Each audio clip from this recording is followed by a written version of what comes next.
7.2 Language. Language is a system for combining arbitrary symbols to produce an infinite number of meaningful statements. Its purpose is to communicate. The characteristics of language. Language requires the use of symbols, which may be sounds, written words, or formalized gestures. Its purpose is to communicate. The connection between the symbol and its meaning is completely arbitrary, which gives language tremendous flexibility. The meaning of these symbols is shared by others who speak the same language. Language is a highly structured system that follows specific rules. Every language has its own unique syntax or rules for combining words. The rules of language help determine the meaning that is being communicated. Language is generative or creative.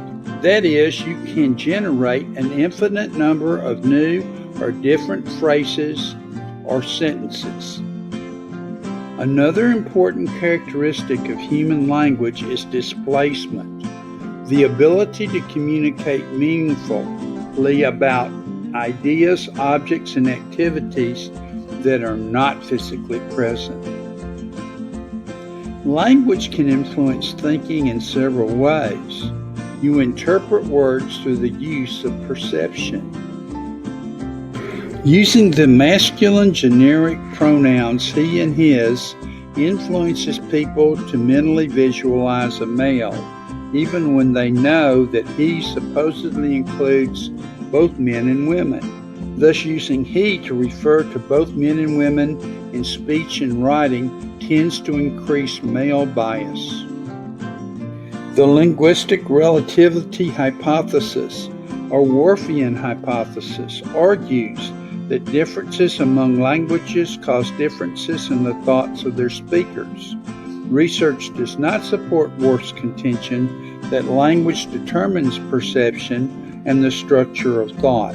Research does support the idea that language can influence perception and thought. Animal communication. Clearly, animals communicate with one another.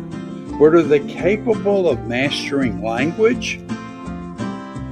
In the 1980s, researchers taught a bonobo chimpanzee, Matata, to press symbols on a computer keyboard. Through observation but no formal training, her infant son, Kanzi, learned about 150 spoken English words and an elementary understanding of syntax. His language comprehension is roughly equivalent to that of a 2.5-year-old human infant. Research with other species, including bottlenose dolphins and gray parrots, has produced evidence that non-primates also can acquire limited aspects of language. In the last decade, studies conducted under carefully controlled conditions have produced some compelling demonstrations of animal language learning. Collectively, animal language research reflects an active area of psychological research referred to as animal cognition or comparative cognition.